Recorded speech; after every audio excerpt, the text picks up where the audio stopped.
那路去打的，我卡给我们那个。那关哪个给少的交通费？然后玩几笔西家们哎，这也嘛面来，原来这么善良，吐的片，我爆酒嘛呗。阿叔，你还得给长得到不？饭。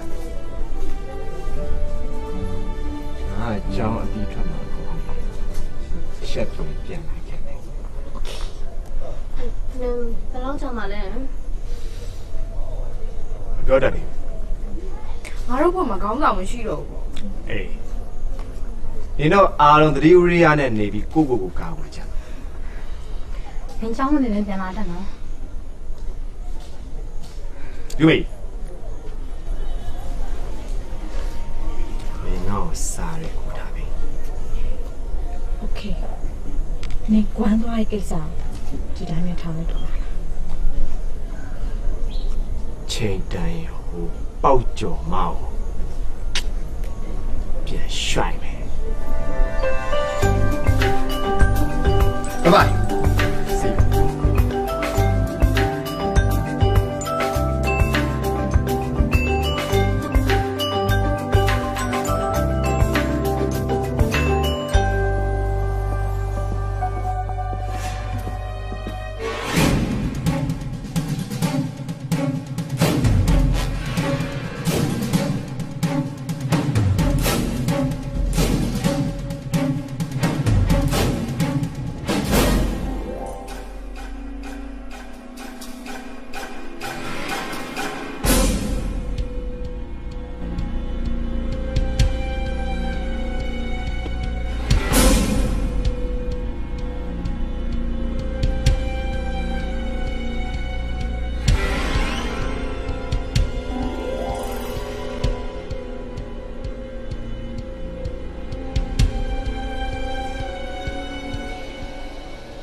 ဘ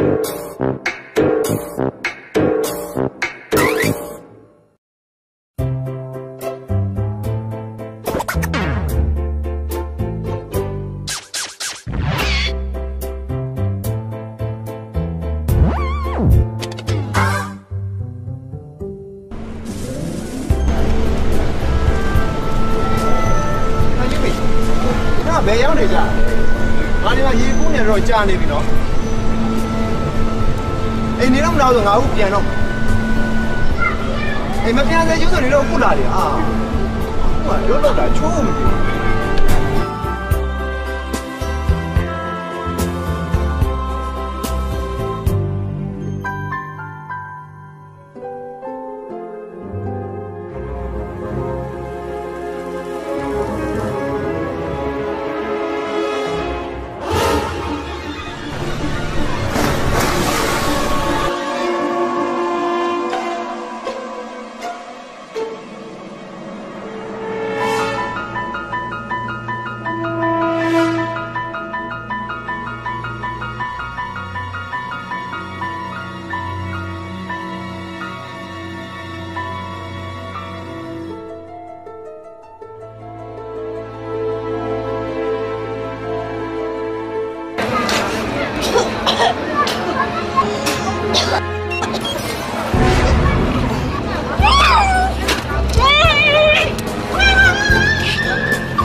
Oh,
စောင့်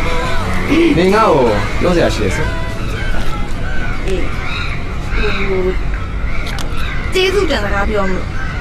ပြောလေ အမှန်တိုင်းပြောရရင်မမကမြင်ပေးတဲ့အသက်ပဲရှိပါအဲ့ဒီကမြင်တော့မကယ်ဘူးဆိုရင်ငါသိပြီငါရဲ့အသက်ကိုတော့ကယ်ပေးနိုင်တဲ့နေ့ရက်စိတ်ရင်တော့ငါတကယ်သိမဖြစ်ပါဘူး ဒါတော့ဟာနောက်ချင်းအကြောင်းမှာဘလို့ပြဿနာမျိုးတွေပဲရှိခဲ့ငါရှိမှနေအခုလိုဖြစ်တယ်ဆိုတော့ငါဒီတိုင်းပဲလို့ကြည့်နေနိုင်ပါလေဟုတ်ပြီလား အေးပါငါလည်းနင့်ကိုအိတ်စိတ်တွေကြောင့်ချီးကျူးပါနင်ကငါရဲ့တတ်တခင်ကျေးဇူးရှင်ဖြစ်သွားပြီဆိုတော့ငါရှေ့မှာနင့်ကိုပြောခဲ့ဆိုခဲ့အမှားပါခဲ့ရတယ်ငါတောင်းပန်ပါတယ်လို့နင်ငါ့ကိုဖွင့်လို့ပြပါ ဩအဲ့လိုပြောစရာမလိုလေဟာငါလည်းနေကိုပြန်ရွှိုက်ခဲ့ရရှိရပဲလေကောင်းပြီလေနေကငါ့ကိုဖွင့်လို့စီကျင်တယ်ဆိုငါနေကိုခွင့်လို့မယ်နေလည်းငါ့ကိုပြန်ပြီးတော့ခွင့်လို့ပြပါ အစ်စေးပါ နှစ်ဖွဲ့လုံးအတွက်အေးစေးတောင်ပြောတာ အဲ့လိုတော့မဟုတ်ဘူးလေအဲ့ကောင်ကိုပြောလို့ဖြစ်သေးဘူး နေကိုမှဆိုလို့လား ဟုတ်တယ်ငါညလုံးကရင်နစ်တာ ဘာဖြစ်ပါ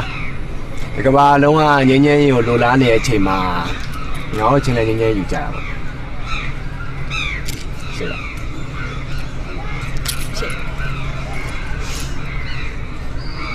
ငါတော့မယ် တန်းလန်းရှိသွား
တယ် လောက်တာလေ လမ်းပိတ်တာလေမြင်ဦးလား အော်မခံတော့ပွဲချစ်ချင်ပေါ့နောက်ထပ်မျက်လုံးတစ်ခုချက်ပိတ်ပေးအောင် အဲ့တုန်းကအစ်စ်မို့လို့ခံလိုက်ရတာအခုမျက်မှန်မချူဘူးငါဘယ်လောက်လင်လဲဆိုတော့သိတယ်မလားယောက်ျားလေးနဲ့မိန်းကလေးဆိုတော့ငါတို့ဘက်ကအနိုင်ကျင့်တယ်လို့ဖြစ်နေပါဦးမယ်ကွာအဲ့တော့2ယောက်1ယောက်စွဲမလား3ယောက်1ယောက်ပေးတယ် နေတော့ကငါတို့နိုင်သွားလို့ရှိရင်ဟောဒီเจ้าမှာတက်တက်လုံးငါတို့ နင်းသွားလိုက် လက်ဆက်ရှင်လေ 那算是，你过路那个门里的哩，都是道理的。哎，上哥，人家你那个，我们讲的。ဖြူမီနင်ဘလို့ဆုံးဖြတ်မှာ ထားမထားတဲ့ကောင်တွေကိုနှစ်စစ်ရှိမှဘာလို့ကြာရီထားမှာလဲ Ready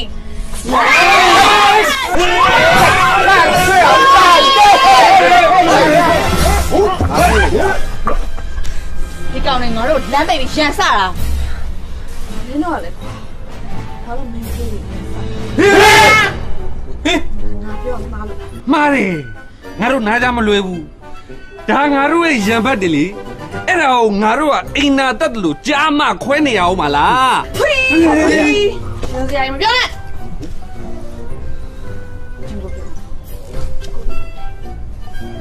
သွားမယ်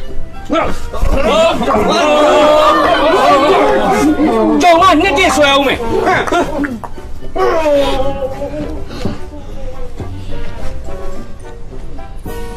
အားလုံးအေးစိနေကြလားကြောင်းထုတ်ခံရလိမ့်မယ်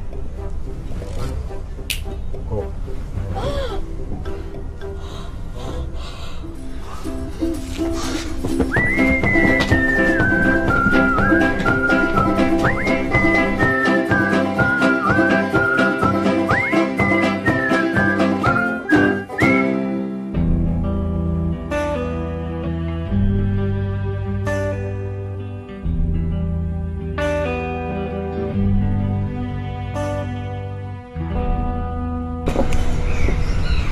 ငါရပြီ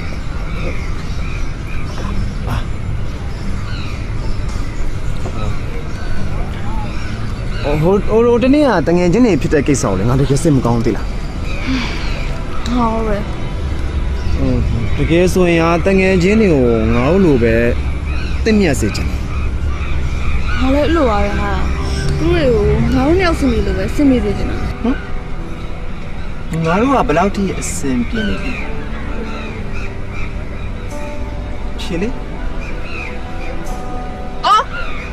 ငါတို့ကအရင်ကလိုရမ်းမဖြစ်တော့လေငါတို့ကငင်းငင်းယူပြီးသားလေအဲ့လောက်စင်ကြီးလို့ပြောတာ ဟုတ်တယ်ဟာ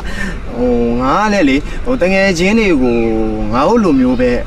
အဆင်ပြေစေချင်တာအဲ့တော့လေငါစဉ်းစားရတာတခုတော့ရှိတယ်နင်းသိချာနားထောင်နော်ငါတို့နှစ်ယောက်တာဒီတက်ပို့ပြီးတော့ရင်းနှီးသွားမယ်ဆိုရင်တငယ်ချင်းတွေအတွက်လည်းပို့ပြီးတော့အဆင်ပြေသွားနိုင်တယ် ဘလို့ရောငါတို့ကသူတို့ရှင်မှာဒီထက်ပိုပြီးရင်းနေနေပြရမှာ ဟုတ်ဘူးလေမင်းပြောတော့သူတို့တွေရှင်မှာမဘိုးချင်ဘူးဆို အေးလေ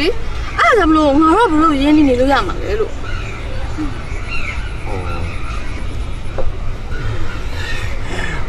ငါဆိုလိုချင်တဲ့အတိတ်ပဲဟာလေနင်းနဲ့ငါနဲ့ကအခုလိုမျိုးတငယ်ချင်းမဟုတ်တော့ဘဲနဲ့ချစ်သူတွေသာဖြစ်သွားကြမယ်ဆိုရင်ကဲပို့ပြီးတော့ရင်းနှီးမသွားဘူးလားဖြစ်ချစ်ချင်မယ် ကျိုးပြောဟာငါမဘူးဟာငါစကားပြောမယ်လို့လားငါရက်စကားပြောငါလက်ပြီ ဟာနေပေါ့ကွာနေငါပြောတာကိုလည်းအနေတေချာပြန်ပြောလေဘယ်လိုသဘောထားလဲဆိုတာ ဟာငါမပြောတော့ဘူးဟာ နေမပြောတတ်ဘူးဆိုရင်ငါနင့်ကိုပြောမယ်ငါနင့်ကိုတကယ်ချစ်တာလားနေရေကူးကမှာရင်းနေတဲ့နေ့တုန်းကလေနင်တတိယတစ်ချက်မရတစ်ချက်ဖြစ်နေတဲ့အချိန်မှာပေါ့ငါလေနင်ရဲ့မျက်နှာလေးကိုကြည့်ရင်းနဲ့ရှိဦးတူနာပြူ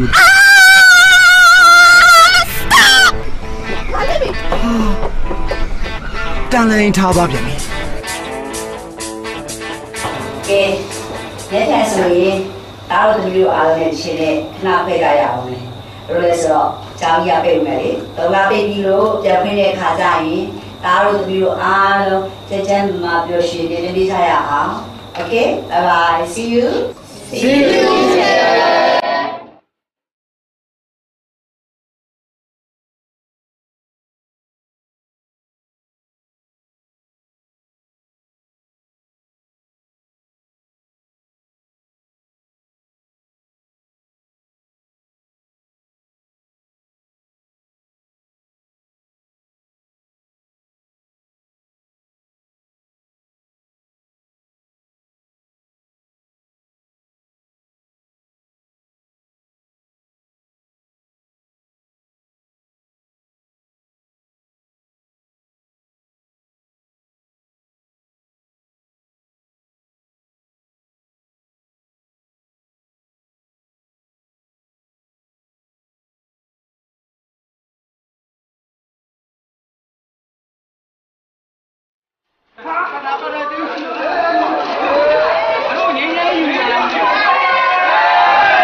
ချေရတွေဟာတထက်ထဲ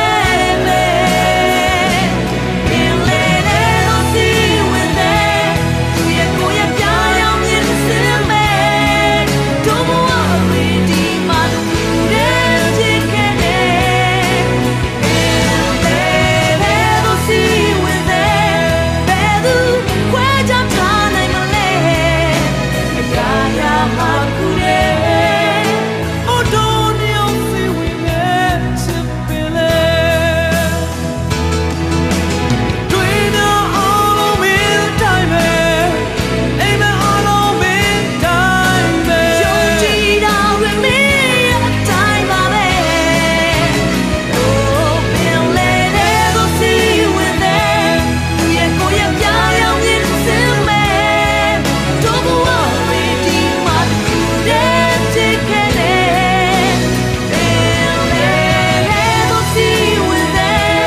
ဆောင်းရဲ့အိမ်ရှိကိုနောင်လာမယ်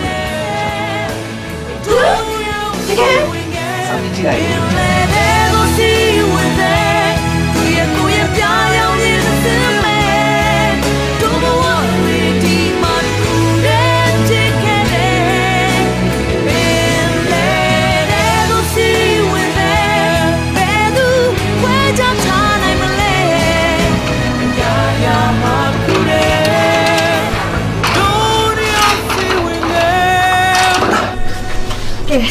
ရောက်ပြီပြန်တော့ တဒါဟုတ်လေလောက်စွန်းဆိုင်လာမဘလို့ခုပြန်ရမှာလဲ ဟာမပြန်တော့ဘာလို့မလို့ ဖုန်းဆက်ထားလေအေးလာချင်တယ် အခုလာပြီမလားခဏနေကျအဖေပြန်လာတော့ပါ ခဏဆိုတာအချိန်ဘယ်လောက်ရလဲ ဟာအေးစစ်စစ်လုံးနေသေးတယ်ထားတော့ပြန်လို့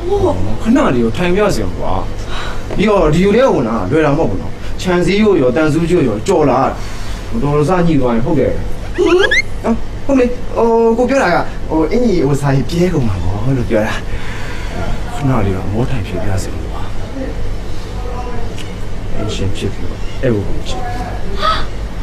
အဲ့ဒါကိုတရားဝင်လာလို့ရတဲ့ဧည့်သည်မှမဟုတ်တာအဲ့ဘယ်လိုကြည့်မှလဲလို့အဲ့ဒါအိမ်မပိုင်လို့ပေါ့အိမ်မပိုင်ခေါ်ဒီမလုံးနဲ့တဲ့ဘာဆိုင်လို့လဲဆိုင်တော့ပေါ့ကိုနဲ့ကိစ္စကိုဘိုးတော်နဲ့ဘွားတော်နဲ့ပါရွှိုက်ထားလိုက်တာပေါ့လူကြီးတွေရဲ့ចောင်းတော်အရန်စားကိုတည့်ရတာနဲ့လူလာမနှိမ်နဲ့သမီးရဲ့သမီးမထူးလိုက်နဲ့နော်ဒီမှာရှိရတိသွားလိုက်မယ်အဲ့လိုပုံနေလို့ရမလားပြန်တက်တော့ပြန်တက်အောင်ကိုငှက်မှမဟုတ်တာမဟုတ်ဘူးလေဟာလိုက်ပြန်တက်တော့လို့ပြောတာဘယ်လိုမျိုးလဲအဲ့ဒီကစင်းတာအဲ့ဒီကပြန်တက်အဲ့ဒီကိုဆက်ပြီးတော့ကြောက်တာတော့ပြန်ရပြီ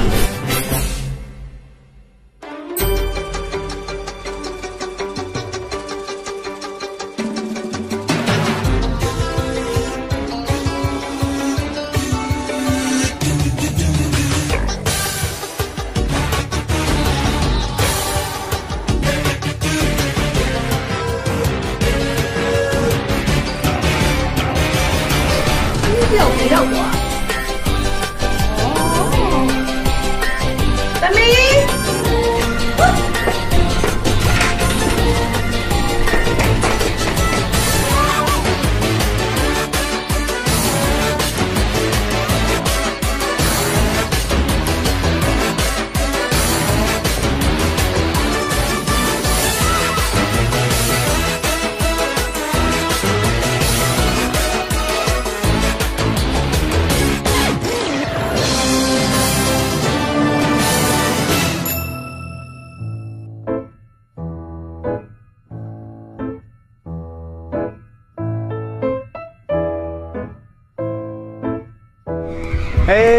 ရှစ်ဆက်မသွားနော်အမှရှစ်မှရေးတယ်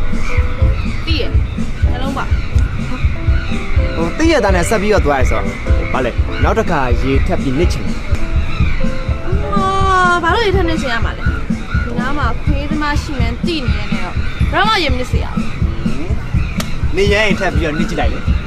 ခွင်ရေးသမားတော့ခွင်ရေးထပ်ယူတော့သိရလေဘိုးနေကအိမ်မှာတော့လေဘာဖြစ်ကိုကမသိဘူးလေဟာပြန်ကနေတော့လေပြ ပြန်ကန်နီးတော့ကခေါင်းမိုးတက်တာခေါင်းနဲ့နေရနဲ့ထိပါလို့တော့ဤသွားတယ်ဟာလေဟာမတက်ခင်တော့လေ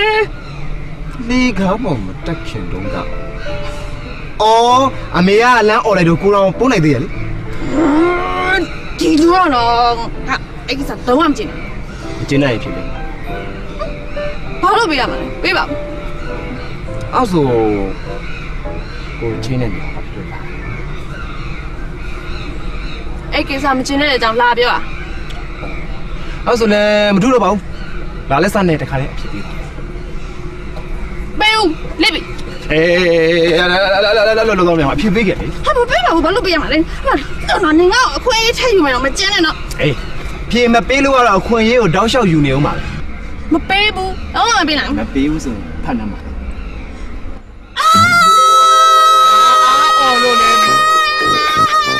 ဲ့လိုအားအကျယ်ကြီးអော်လည်းမရတော့ဘယ်သူမှလာခဲ့မဲ့လို့လည်းမရှိဘူးပေးလို့တော့ပြောရတယ်ကဲလုပ်ပေးလေ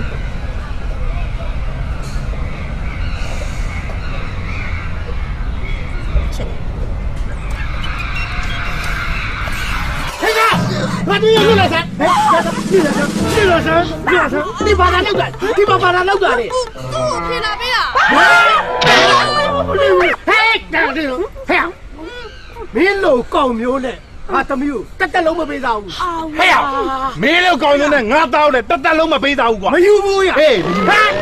你把我要，你把我来了。哎呀，没人怎么呢？我当然没背到路标了。好的，没到我没到，没背上来不？嘿，没到没到标，你啊，把我忘了来，有嘛呀？嘿，我有嘛标？你啊，我谁在嘛？这么别的喊嘛？你啊，我不弄啊，怎么弄哈？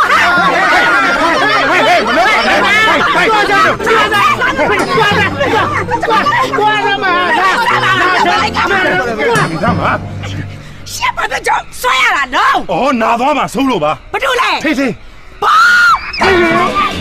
接下来就得去把我下下去。他们冇吧，我真把那爱单家真把那路。我真把那路嘞。多少嘞？把洗下我。一把。我操！哎呦，我那个边上。သမီးတို့ကထုတ်တွေများလာရောဘာလို့ပြောဒီနေ့ကသမီးရဲ့မွေးနေ့လားအန်တီကျန်တဲ့တငယ်ချင်းတွေလည်းဒီအိမ်မှာလည်းချိန်ထားတယ်ဘာလို့ကြောင်လဲမဟုတ်ဆောင်နေတာအန်တီဟင်အခုပါဘူးဟိုအန်တီကိုပြောရတဲ့ယောဂလူကအန်တီရဲ့ကိုပြောလေချောင်းဟုတ်ပါတယ်အန်တီသူလည်းစိတ်ပြေလက်ပြဖြစ်တာမိဘတွေစိတ်ကောက်နေလေခေါ်ထားပါလေဆင်းလာပြီအော်အန်ကယ်တို့အန်တီတို့ကတမျိုးနဲ့ဒီလိုဝင်စားရမယ်နော်။တင်းပြင်းမလို့ချင်းချင်းပေးပါ။ဟုတ်ငါသိတယ်နော်။အိမ်ထဲကအိမ်ပြင်ထွက်ကြမှာမဟုတ်လား။စားပါစီပေါ့။စားကြတာပေါ့။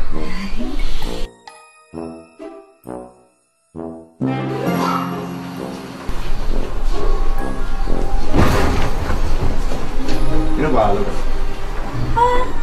ဒီမင်းနေလားဒီငါဝင်နေလေမင်းကအိမ်နဲ့အိမ်ကိုထွက်ရအောင်ဆိုတော့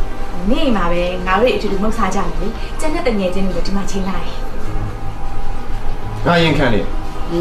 တားလေဘာမှမစားရတဲ့နဲ့ဘာလို့ရင်ခံတာလဲသူများတွေတကူတကယူလာတာစားမှာပေါ့သူများမိုးနေမှာစိတ်နှောက်ရှက်ဖြစ်အောင်တော့မလုပ်နဲ့ကွာ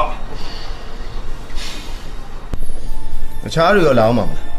ဘာမှပေါ့အေးငါစားဘူးလေ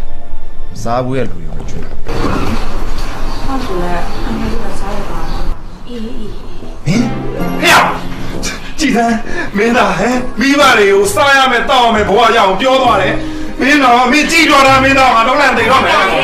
ဟိုဒီစားစရာလေးတွေကိုတမီးတို့ပြင်ပေးမယ်နော်အန်ကန်နဲ့အန်မျိုးအရင်စားနေပါလို့တမီးတို့တွေကတငယ်ချင်းတွေဆိုတော့စားတာအေးတိတိတမီးရတယ်ဒီပါရေစိတ်ကိုလျှော့ပါခလေးကစားစားပြခုခေါ်တာလေစားမှာပေါ့ပါစိတ်လျှော့လိုက်နော်ကဲတော့ဒီစားနေတယ်မျိုးပြလိုက်အေးစီလာအေးလာဥပါလာ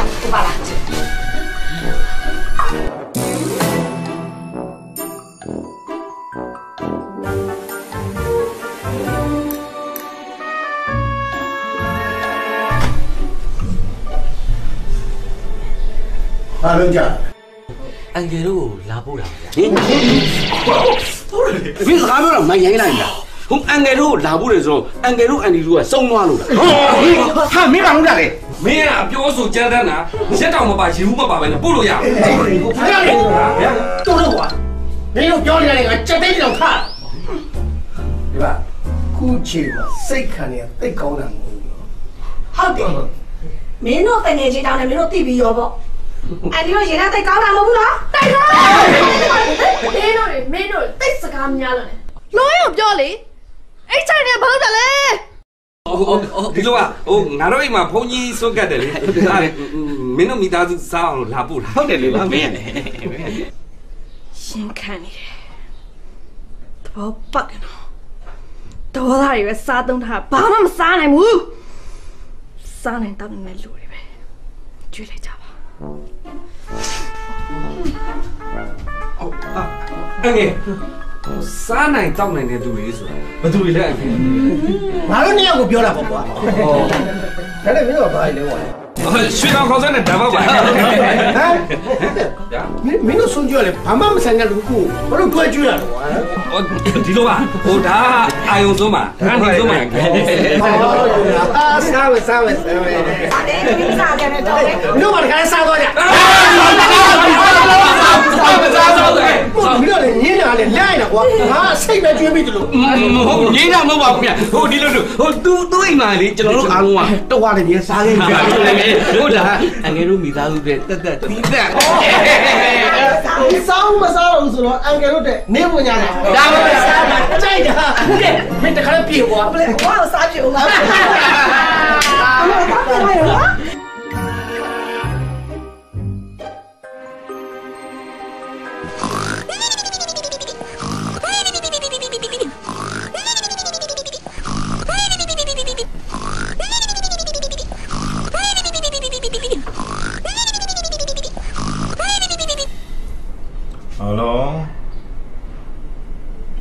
ဟုတ်ပါတယ်ကျွန်တော်ကိုနီတန်းပြောနေပါတယ်ဗျာခဏတော့တစ်ခါတော့ပြန်ပြောပါဦးဗျာဟုတ်ကဲ့ပါခင်ဗျကျွန်တော်တို့အခုထားလာပါခင်ဗျအခုထားလာဟဲ့ထားတယ်ဟဲ့ပြီးရင်စမ်းထားစမ်းအိုဘာရဘာရောလဲဟဲ့ငါ့ကိုကြည့်စမ်းငါတို့ကားစီးတဲ့ပြေးလို့တဲ့စေးရုံသွားမယ်လားလိုက်ခဲ့ကျမသားလေးဟုတ်တယ်လား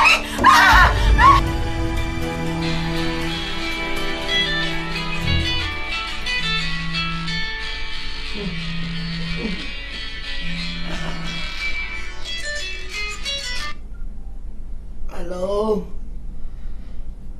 ဟုတ်ကဲ့ကျွန်တော်ကိုသက်ပြောနေပါတယ်ဗျာဟဲ့ဒီထားစမ်း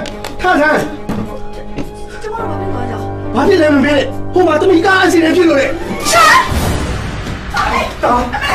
တမီဘာဖြစ်တာလဲကိုယ်လည်းလုံးပါဘာသာလေးရဲ့အဖြစ်ဆိုလိုက်လားဘာဖြစ်တာလဲပြောပါဦးရဲ့ဘာဖြစ်တာလဲလို့ဒီလိုကအတူနဲ့နိုင်ငံသမီးတို့တွေအဲ့ဒီနဲ့အကယ်လို့အတွက်အစားတောက်ပြီးလာပို့ခဲ့ကြတယ်ဆိုတာသူတို့လည်းရောက်တဲ့တိုင်ပြီးစစ်စစ်ခဲ့ကြပါဘာလို့စီစဉ်ခဲ့ကြတာလဲ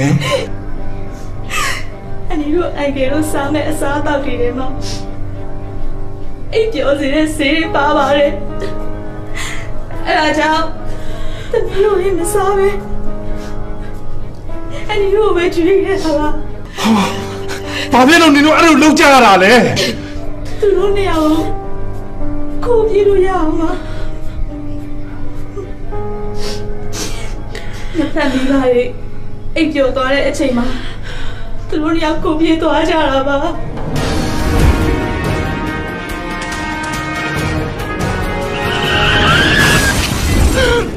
လုံးရလိုက်ကြတာဟာနေတော့လေစားတော့နေတော့တက်တာဟုတ်တယ်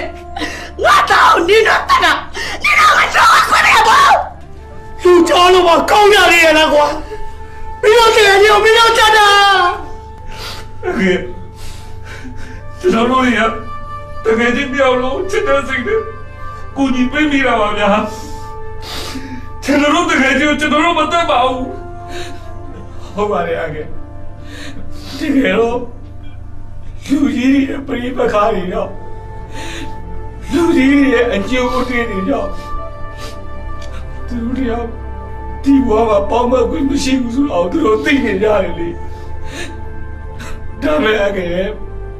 သူတို့တွေကအရန်ကိုချစ်သွားကြပြီလေအဲ့ဒါကြောင့်သူတို့တွေရဲ့စွန်လာခြင်းတာမျိုးကျွန်တော်တို့တွေအားလုံးဝိုင်းပြီးကူညီပေးမိတာဗျာအဲ့လိုကူညီပေးပြီးတော့ကျွန်တော်တို့အားလုံးမှာအပြည့်ရှိနေဆိုရင်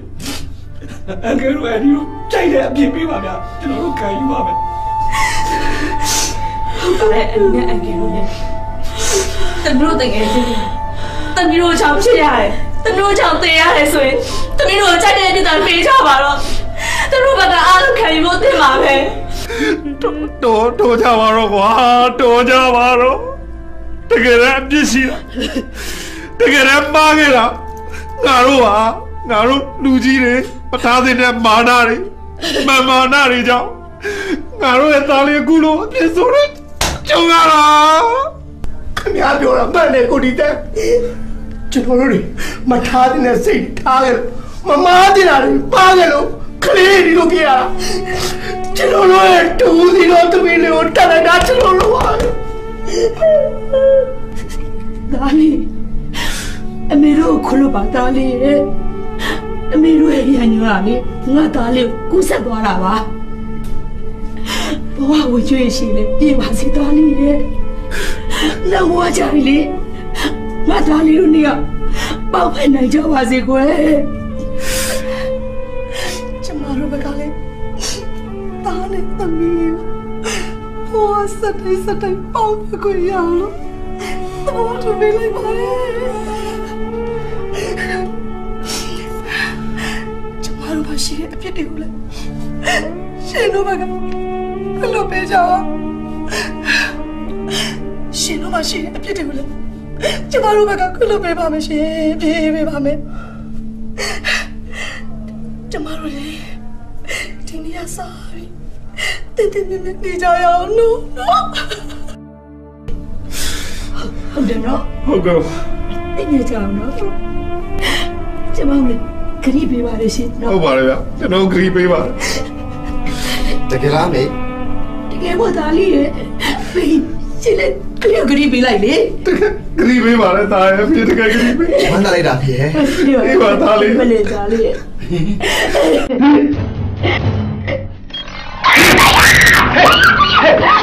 မင်းလည်းတော့ဘာလို့တရေပြပါလဲကဲမသေးတာ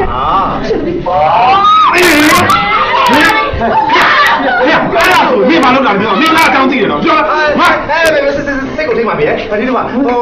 အဖေတို့တွေကသားတို့နှစ်ယောက်ကသဘောမတူဆိုတော့အခုတော့အစီအပြေသွားသားတို့ကဒီအစီအစဉ်လေးလုပ်လိုက်ရတာပါဖေစောနည်းပြောလေ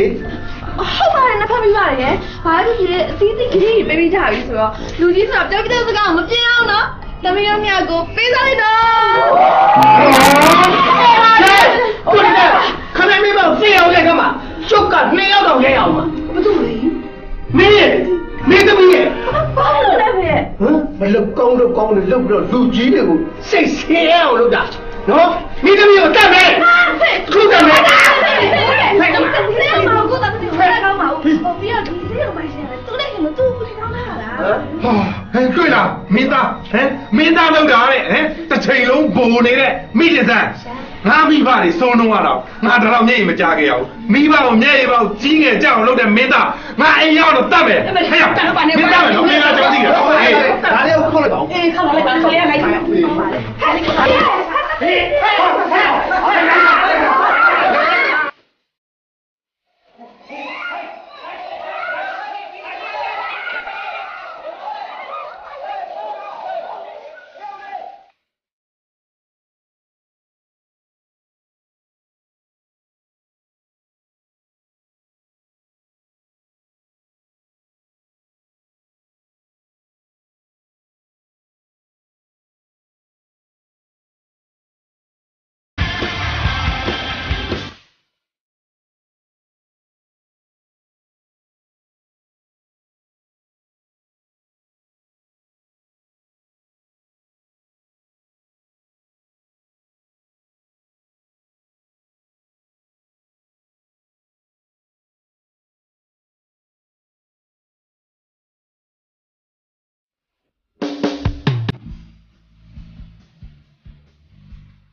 ရစားပြီတင်းတင်းနေနေကြရအောင်နော်ဟုတ်တယ်နော်ဟုတ်ကဲ့တင်းနေကြအောင်နော်ကျမလည်းခရီးပေးပါလေရှင်နော်ဟုတ်ပါလေဗျကျွန်တော်ခရီးပေးပါတကယ်လားမေတကယ်ပေါ့သားလေးရဲ့ဖေးရှင်လည်းခရီးပေးလိုက်လေခရီးပေးပါလေသားရဲ့ဖေးတကယ်ခရီးပေးဝမ်းသာလိုက်တာဖေးအေးပါသားလေးမလေးသားလေးရဲ့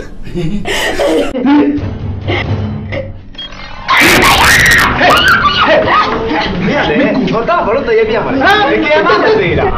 အဲ့ဒါဆိုနေမလို့ကလည်းမင်းလားအကြောင်းသိတယ်နော်ပြောဟာစိတ်ကိုထိမှာပဲဒီတော့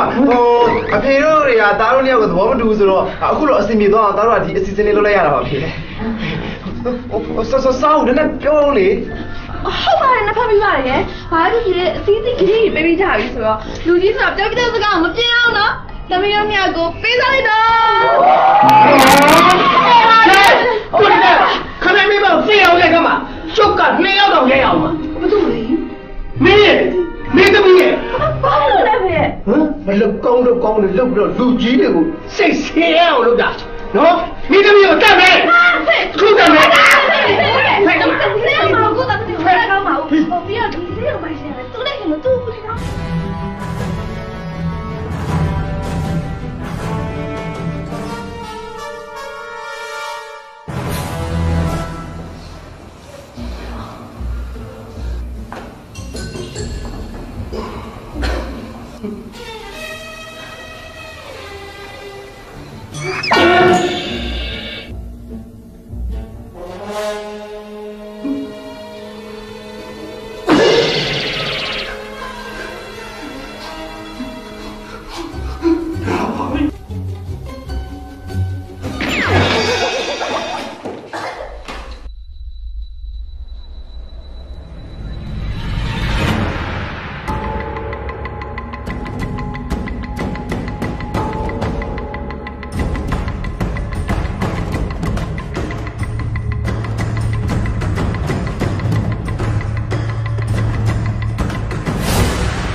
ဟိုတနေ့ကတငယ်ချင်းတွေဖြစ်တဲ့ကိစ္စကိုလည်းငါတကယ်စိတ်မကောင်းသေးလားဟုတ်ပဲတကယ်ဆိုရင်တငယ်ချင်းတွေကိုငါတို့လိုပဲတင့်မြတ်စေချင်တယ်ဘာလဲအဲ့လိုပါပဲဟာသူတွေကိုငါတို့နှစ်ယောက်စင်နေလို့ပဲစင်နေစေချင်တာငါတို့ကဘယ်လောက်ထိအဆင်ပြေနေပြီရှင်လေ ငါတို့ကရင်တော့လူရမ်းမဖြစ်တော့လေငါတို့ကငင်းငင်းယူပြီးသားလေအဲ့လောက်စင်ကြီးလို့ပြောတာဟုတ်တယ်ဟာ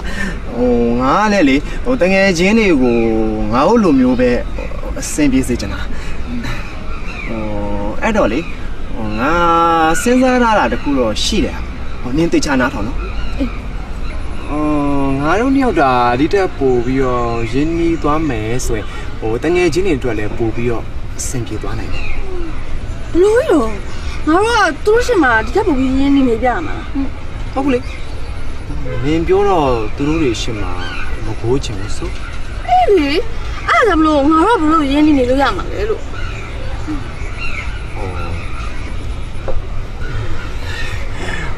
ငါဆိုလိုချင်တဲ့အတိတ်ပဲဟာလေနင်းနဲ့ငါနဲ့ကအခုလိုမျိုးတငယ်ချင်းမဟုတ်တော့ဘဲနဲ့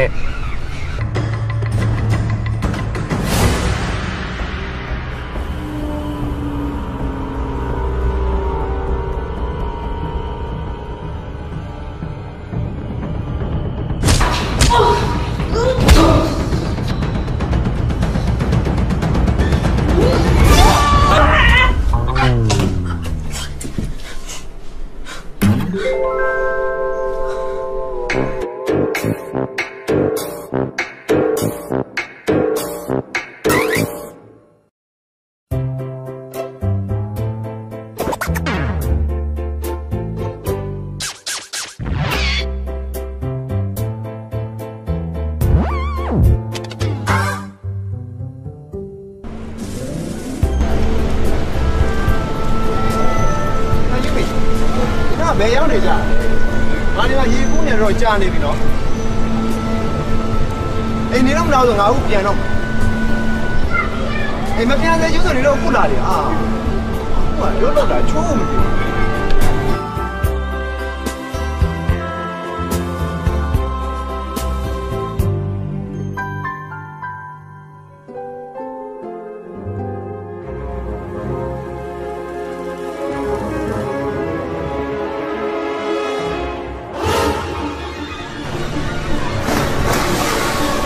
ဒီဘွားမှာပေါင်းမကွေးမရှိဘူးဆိုတော့သူတို့သိနေကြတယ်လေဒါမဲ့အကေသူတို့တွေကအရန်ကိုချစ်သွားကြပြီလေအဲ့ဒါကြောင့်သူတို့တွေရဲ့စွန်လာခြင်းတာမျိုးကျွန်တော်တို့တွေအားလုံးဝိုင်းပြီးကူညီပေးမိတာဗျာအဲ့လိုကူညီပေးပြီးတော့ကျွန်တော်တို့အားလုံးမှာအပြည့်ရှိတယ်ဆိုရင်အကေတို့အဲ့ဒီကိုကြိုက်တဲ့အပြည့်ပေးပါဗျာကျွန်တော်တို့ခံယူပါမယ်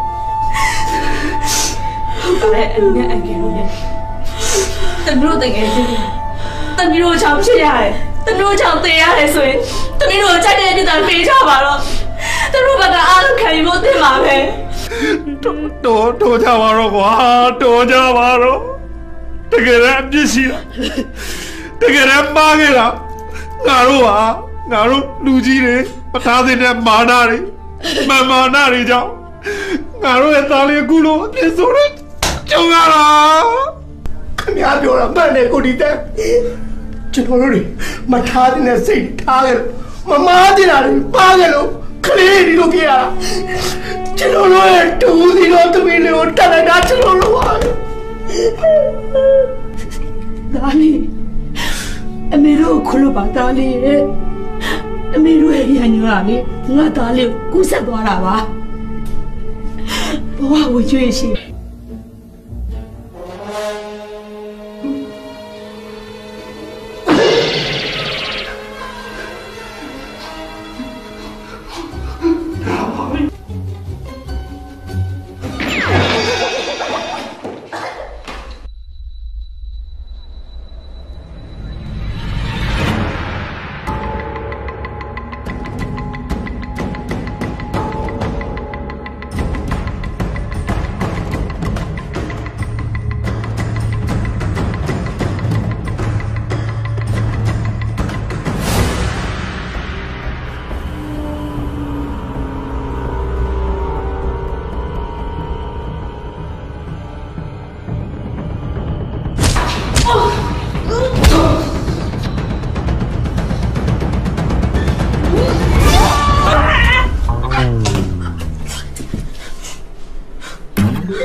ဘယ်ရောက်နေကြနော်မင်းကြည့်တော့တာမင်းတော့ငါတော့လန့်နေတော့မယ်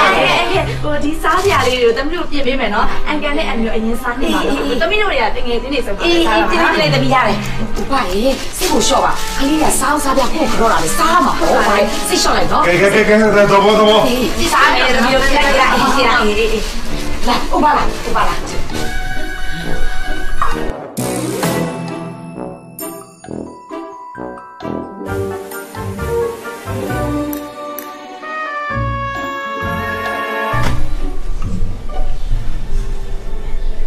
ဘာလို့ကြာ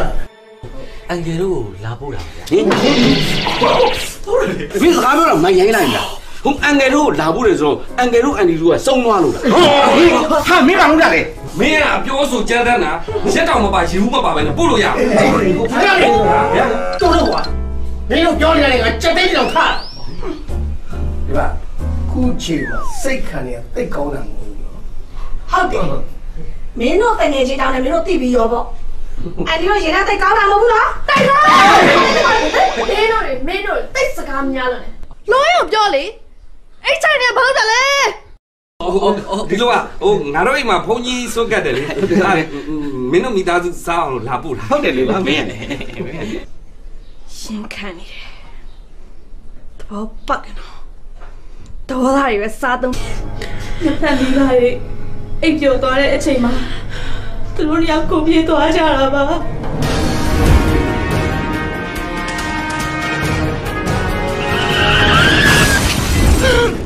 လုံးရလိုက်ကြတာဟာနေတော့လေငါတော့နေတော့တက်တာဟုတ်တယ်ငါတော့နေတော့တက်တာနေတော့ငါတော့ခွင့်ရပါလူကြောလို့မကောင်းရလေရလားကွာပြီးတော့တကယ်ကြီးမင်းတို့တက်တာကျွန်တော်တို့ရတကယ်ချင်းပြောလို့ချစ်တဲ့စိတ်နဲ့ကိုကြီးပေးမိတာပါဗျာကျွန်တော်တို့တကယ်ချင်းကျွန်တော်တို့မတတ်ပါဘူးဟုတ်ပါရဲ့အကေတကယ်တော့လူကြီးရဲ့ပြိပခါတွေတော့လူကြီးရဲ့အကျိုးအတွေ့တွေတော့သူတို့ဒီဘဝမှာပေါင်းမခွင့်မရှိဘူးဆိုတော့သူတို့သိနေကြတယ်လေဒါပေမဲ့အကေသူတို့ကအရန်ကိုချစ်သွားကြပြီလေအဲ့ဒါကြောင့်သူတို့ရဲ့စုံလာခြင်းတာမျိုးကျွန်တော်တို့တွေအားလုံးဝိုင်းပြီးကူညီပေးမိတာဗျာအဲ့လိုကူညီပေးပြီးတော့ကျွန်တော်တို့အားလုံးမှာအပြည့်ရှိနေဆိုရင်အကယ်လို့အဲ့ဒီကိုကြိုက်တဲ့အပြည့်ပေးပါဗျာကျွန်တော်တို့ခံယူပါမယ်ဟုတ်ပါတယ်အငယ်အကယ်လို့တမလို့တကယ်ချင်းခဏတော့တစ်ခေါက်တော့ပြန်ပြောပါဦးဗျာဟုတ်ကဲ့ပါခင်ဗျကျွန်တော်တို့အခုထားလာပါခင်ဗျအခုထားလာဟဲ့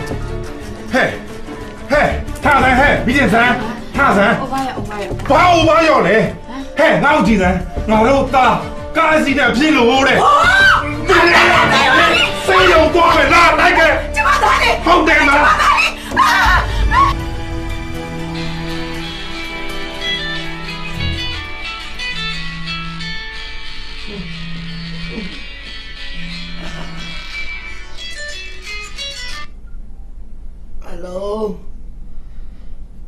ဟုတ်ကဲ့ကျွန်တော်ကိုသက်ပြောနေပါတယ်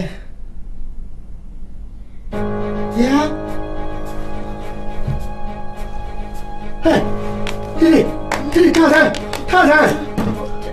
ကျမတို့ဘာဖြစ်သွားကြဘာဖြစ်လဲမမေးနဲ့ဟိုမှာတမီကားအစီအစဉ်ဖြစ်လို့လေရှာတာတမီဘာလေးပါပြတာလဲအဲ့ဒါလည်းမဟုတ်ဘာသာလေးရဲ့အဖြစ်ဆိုလိုက်လားဘာဖြစ်တာလဲပြောပါဦးရဲ့ဘာဖြစ်တာလဲလို့ဒီလိုပါအနေနဲ့သမီးတို့တွေအနေနဲ့အကယ်လို့အတွက်အစားတောက်ပြီးလာပို့ခဲ့ကြတယ်ဆိုတာသူတို့လည်းရောက်တဲ့တိုင်ပြီးစစ်စစ်ခဲ့ကြပါ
ချေရတွေဟာတထက်ထဲ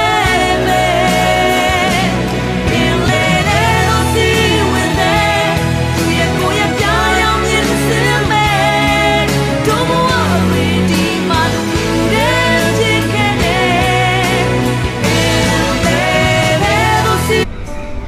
ရှင်လေငါတို့အရင်ကလူရမ်းဖြစ်တော့လေငါတို့ကငင်းငင်းယူပြီးသားလေအဲ့လောက်စင်ကြီးလို့ပြောတာဟုတ်တယ်ဟာငါကလည်းလေတငယ်ချင်းတွေကိုငါတို့လိုမျိုးပဲအဆင်ပြေစေချင်တာအဲ့တော့လေငါစဉ်းစားရတာတခုတော့ရှိတယ်နင်းသိချာနားထောင်နော်ငါတို့နှစ်ယောက်တာဒီတက်ပို့ပြီးတော့ရင်းနှီးသွားမယ်ဆိုရင်တငယ်ချင်းတွေအတွက်လည်းပို့ပြီးတော့အဆင်ပြေသွားနိုင်တယ်ဘလို့ရောငါတို့ကသူတို့ရှင်မှာဒီတက်ပို့ပြီးရင်းနှီးနေပြမှာဟုတ်ဘူးလေမင်းပြောတော့သူတို့တွေရှင်မှာမဘိုးချင်ဘူးဆိုအေးလေအဲ့ဒါမလို့ငါတို့ဘလို့ရင်းနှီးနေလို့ရမှာလဲလို့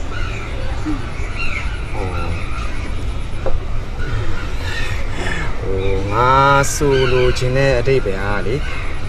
နင်းနဲ့ငါနဲ့အခုလိုမျိုးတငယ်ချင်းမဟုတ်တော့ဘဲနဲ့ချစ်သူတွေသာဖြစ်သွားကြမယ်ဆိုရင်ကဲပို့ပြီးတော့ရှင်းနေမသွားဘူးလားဖြစ်ချစ်ချင်မယ်ကျိုးလို့ငါမဘူးဟာငါစကားပြောမယ်လို့လား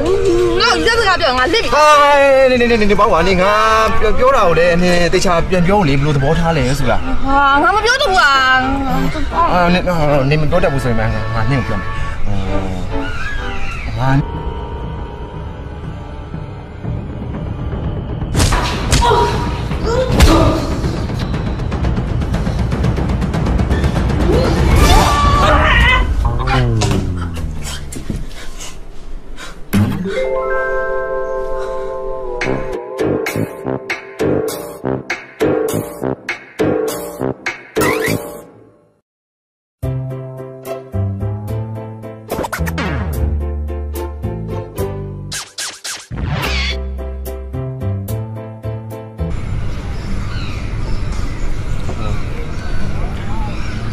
ဟိုတနေ့ကတငယ်ချင်းတွေဖြစ်တဲ့ကိစ္စကိုလည်းငါတကယ်စိတ်မကောင်းသေးလားဟုတ်ပဲတကယ်ဆိုရင်တငယ်ချင်းတွေကိုငါတို့လိုပဲသိမြတ်စေချင်တယ်ဟာလေအဲ့လိုပါပဲဟာသူတွေကိုငါတို့နှစ်ယောက်စင်ပြီးလိုပဲစင်ပြီးစေချင်တာငါတို့ကဘယ်လောက်ထိအဆင်ပြေနေပြီရှင်လေငါတို့အရင်ကလူရမ်းဖြစ်တော့လေငါတို့ကငင်းငင်းယူပြီးသားလေအဲ့လောက်စင်ကြီးလို့ပြောတာဟုတ်တယ်ဟာငါကလည်းလေတငယ်ချင်းတွေကိုငါတို့လိုမျိုးပဲအဆင်ပြေစေချင်တာအဲ့တော့လေငါစဉ်းစားရတာတခုတော့ရှိတယ်နင်းသိချာနားထောင်နော်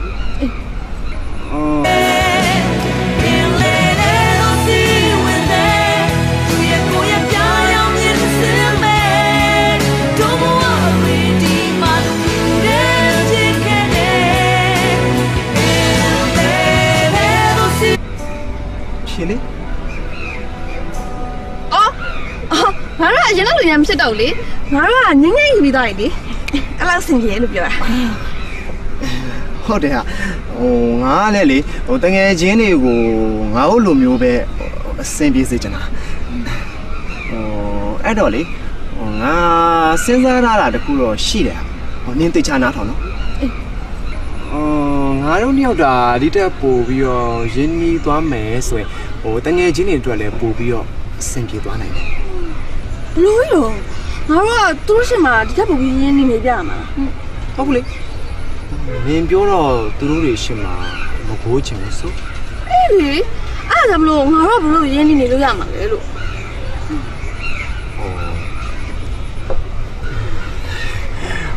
ငါဆိုလိုချင်တဲ့အတိတ်ပဲဟာလေနင်းနဲ့ငါနဲ့အခုလိုမျိုးတငယ်ချင်းမဟုတ်တော့ဘဲနဲ့ချစ်သူတွေသာဖြစ်သွားကြမယ်ဆိုရင်ကဲပို့ပြီးတော့ရှင်းနေမသွားဘူးလားဖြစ်ချစ်ချင်မယ်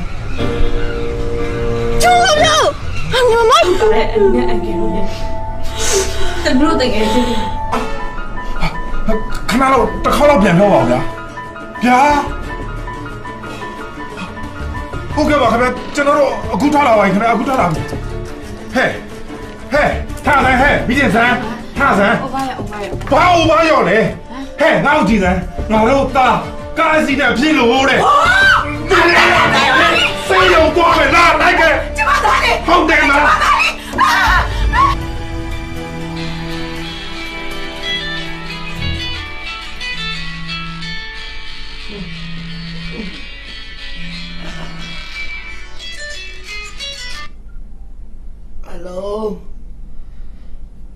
ဟုတ်ကဲ့ကျွန်တော်ကိုသက်ပြောနေပါတယ်ညာဟဲ့ဒီထားစမ်းကျမဘာဖြစ်လဲမမေးနဲ့ဟိုမှာသမီးကားအစီအစဉ်ဖြစ်လို့လေရှာသမီး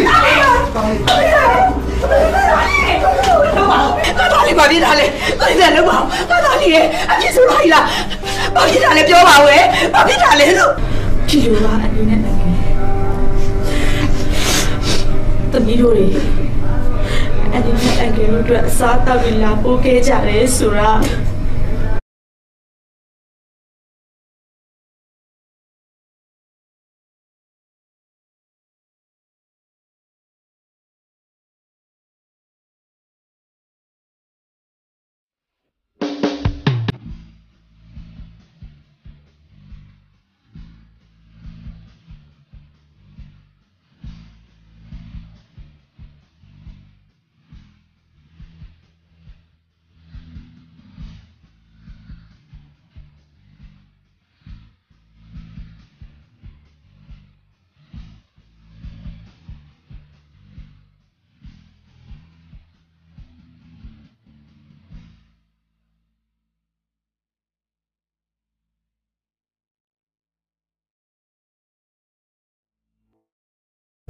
ဒီနေ့အစားပြီ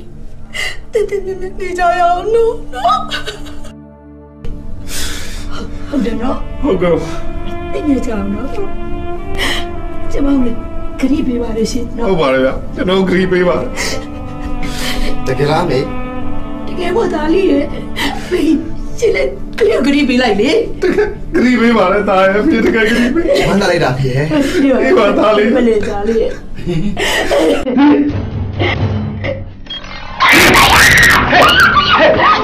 မင်းလေဘာသာဘာလို့တရေပြမှာလဲကဲမသေးတာ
ဟိုတနေ့ကတငယ်ချင်းတွေဖြစ်တဲ့ကိစ္စကိုလည်းငါတကယ်စိတ်မကောင်းသေးလားဟုတ်ပဲ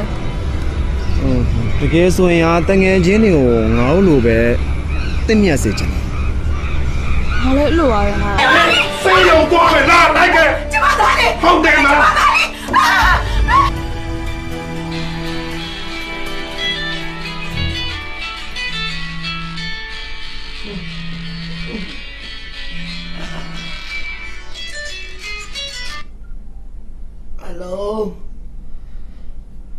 ဟုတ်ကဲ့ကျွန်တော်ကိုသက်ပြောနေပါတယ်ညာဟဲ့ဒီထားစမ်းကျမဘာဖြစ်လဲမမေးနဲ့ဟိုမှာသမီးကားအစီအစဉ်ဖြစ်လို့လေရှာ သမီးဘာဖြစ်တာလဲကိုယ်လည်းလုံးပါဘာသာလေးရဲ့အဖြစ်ဆိုလိုက်လားဘာဖြစ်တာလဲပြောပါဦးဘာဖြစ်တာလဲလို့ဒီလိုပါအနေနဲ့သမီးတို့တွေအနေနဲ့အကယ်လို့အတွက်အစားတောက်ပြီးလာပို့ခဲ့ကြတယ်ဆိုတာသူတို့လည်းရောက်တဲ့တိုင်ပြီးစစ်စစ်ခဲ့ကြပါ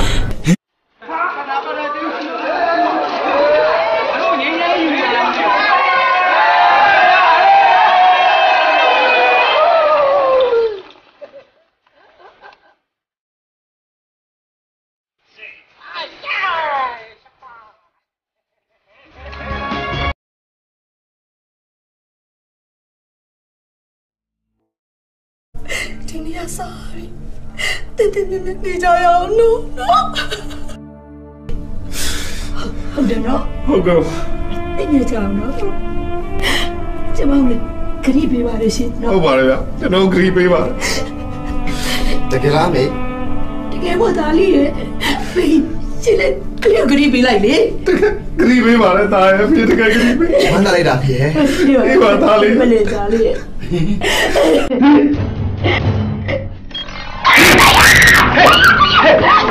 မင်းလေဘာသာဘာလို့တရေပြမှာလဲတကယ်မှမသေးတာ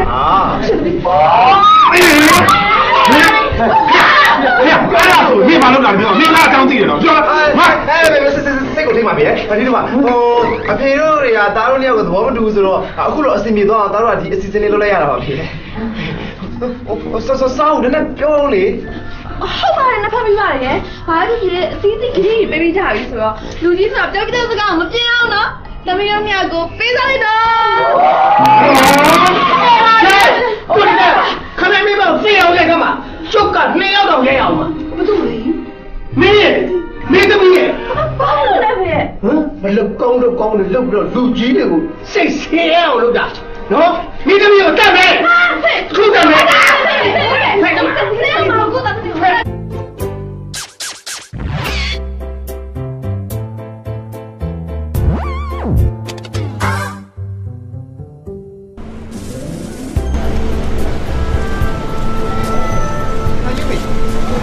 ဘယ်ရောက်နေကြ။နော်မင်းကြည့်ကြတာမင်းတော့ငါတော့လည်းသိတော့မယ်။ဟိုဒီစားစရာလေးတွေကိုသမီးတို့ပြင်ပေးမယ်နော်။အန်ကန်နဲ့အမျိုးအရင်စားနေပါတော့။သမီးတို့တွေကတငယ်ချင်းတွေဆိုတော့စားတာ။ပြင်ပေးသမီးရတယ်။ဘာလဲစိတ်ကိုလျှော့ပါ။ခလေးကစားပြဖို့ခေါ်တာလေစားမှာပေါ့။ဘာလဲစိတ်လျှော့လိုက်တော့။ကဲတော့။စားနေသမီးတို့ပြင်ပေးရအေးစီလာအေး။လာဥပါလာ။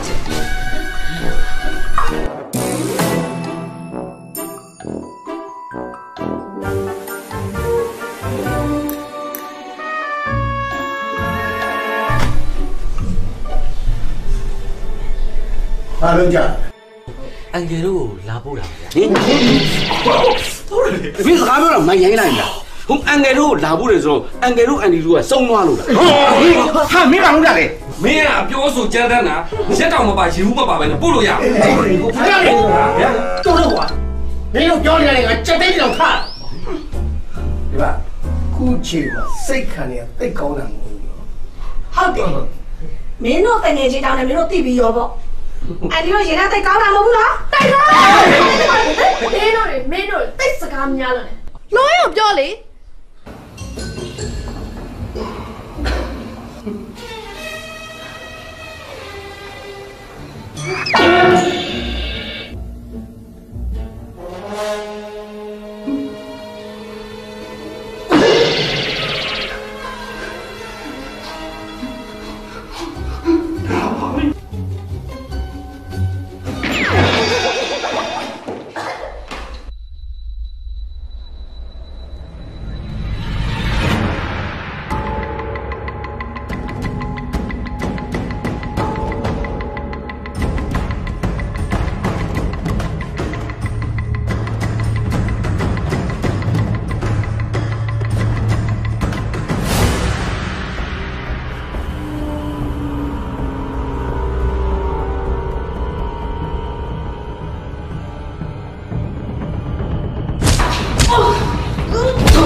ရုပ်ပုံများရာယူနေစ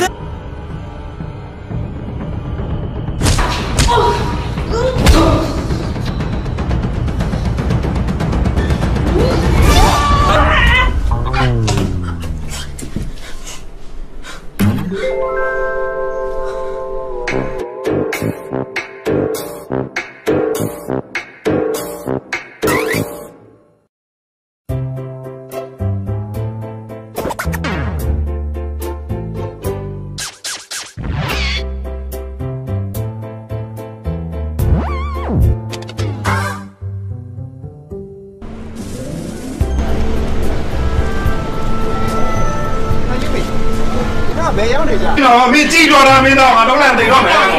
ဟိုဒီစားစရာလေးတွေကိုတမီးတို့ပြင်ပေးမယ်နော်အန်ကန်နဲ့အမျိုးအရင်စားနေပါတော့တမီးတို့တွေကတငယ်ချင်းတွေဆိုတော့စားတာအေးတိတိလေးတမီးရတယ်ဒီပါရေစိတ်ကိုလျှော့ပါခလေးကစားစားပြခုခေါ်တာလေစားမှာပေါ့ပါစိတ်လျှော့လိုက်နော်ကဲတော့ဒီစားနေတမီးတို့ကြည့်လိုက်အေးစီလာအေးလာဥပါလာ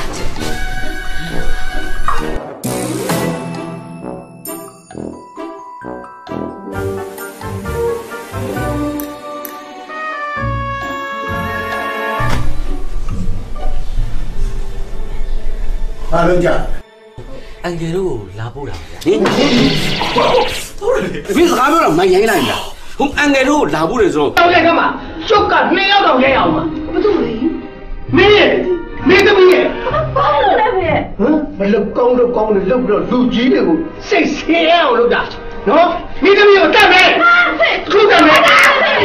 ဖေကမကိုတတ်တယ်ဖေကောင်းပါဦးပြီးတော့ဒီစီကိုမရှိတယ်သူလည်းကသူ့ကိုကောင်းလာတာဟဲ့တွေ့လားမင်းသားမင်းသားလောက်တာတဲ့တစ်ချိန်လုံးဘိုနေတဲ့မိကျစံငါမိဘတွေစိုးနှုံးရတော့ငါတော့မျက်ရည်မကြားခဲ့ရဘူးမိဘကိုမျက်ရည်ပေါက်ကြီးငယ်ကြအောင်လုပ်တဲ့မင်းသားငါအိမ်ရောက်တော့တတ်မယ်ဟဲ့မင်းသားမယ်နော်မင်းသားကြောက်ကြည့်တယ်ဒါလေးကိုခေါက်လိုက်ပါဦးအေးခေါက်လိုက်ပါခလေးကလိုက်ပါပါလေ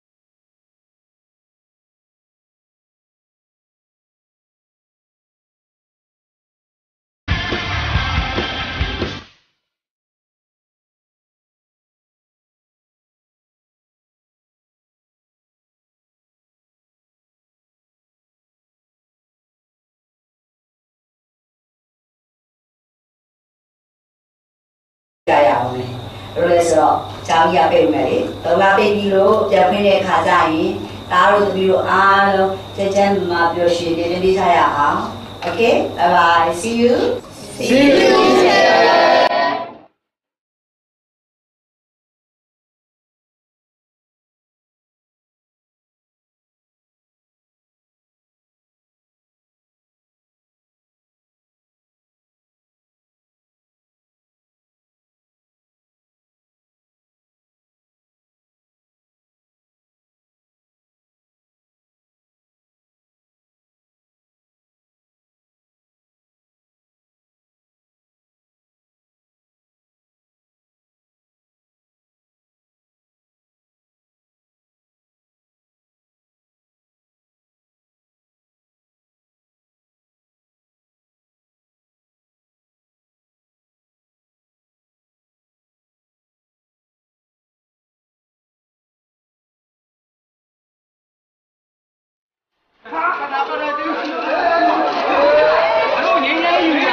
ကျောင်းအပြီးထွက်မှာရှက်ဆုံးပြန်လာခဲ့တယ်ဘယ်လောက်ကြာမှလဲပြောတတ်တယ်ငါတို့ဘက်မှာခေါင်းဆောင်မရှိတော့ဘူးအေးဒီတော့အားလုံးသတိဝရိယနဲ့နေပြီးကိုကာဝယ်ကြ平常我那边变哪的呢？ယူမေ ငါ့ကိုစားရဲခေါ်တာပဲ Okay 你关သွားတဲ့ကိစ္စဒီတိုင်းနဲ့ထားလိုက်တော့လား ချိန်တန်ရဟိုပေါက်ကြော်မောက်ပြန်ရွှိုက်မယ် Bye bye. See you.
Hey, ရှစ်ဆက်မသွားတော့အမှရှင်းမှရေးတယ် သိရနှလုံးပါ ဟိုတိရတာနဲ့ဆက်ပြီးတော့သွားရဆိုဘာလဲနောက်တစ်ခါရေးထပ်ပြီးနစ်ချင်တယ် ဘာလို့ရထနေချင်ရမှာလဲဒီနားမှာခွေးသမားရှိမှန်းသိနေနေတော့ဘာမှရမနစ်စေရဘူး နေရင်ထပ်ပြီးတော့နစ်ကြည့်လိုက်လေခွင်ရေးသမားတော့ခွင်ရေးထပ်ယူတော့ သိရလေဘိုးနေကအိမ်မှာတော့လေ ဘာဖြစ် ကိုကမသိ ပြုတ်လေ ဟာပြန်ကနေတော့လေ ပြန်ကန်နီးတော့ကအော်ခေါမိုးတက်တာခေါင်းနဲ့နေရနဲ့ထိပါလို့တော့ဤသွားတယ် ဟာလေဟာမတက်ခင်တော့လေ လေကားပေါ်မတက်ခင်တုန်းကအော်အမေကလမ်းអော်လိုက်တော့ကိုတော်ပို့နိုင်သေးရလေ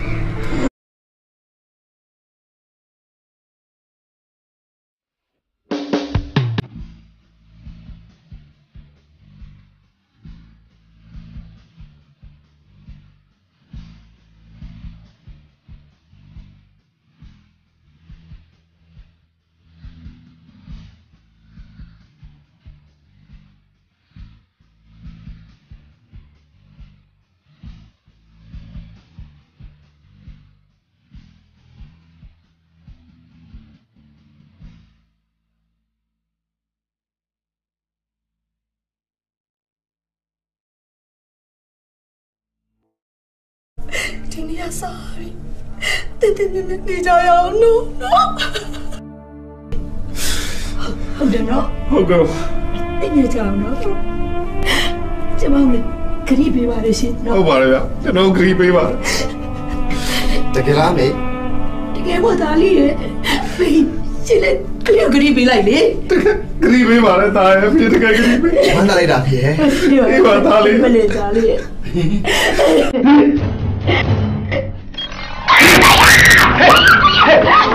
မင်းလေတော့တာဘာလို့တရေပြမှာလဲတကယ်မှမသေးတာ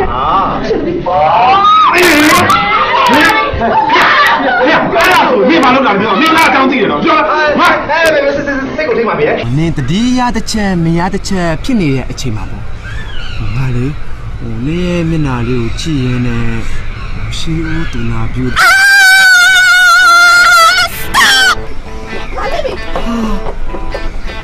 တန်လိုင်းထားပါပြန်ပြီ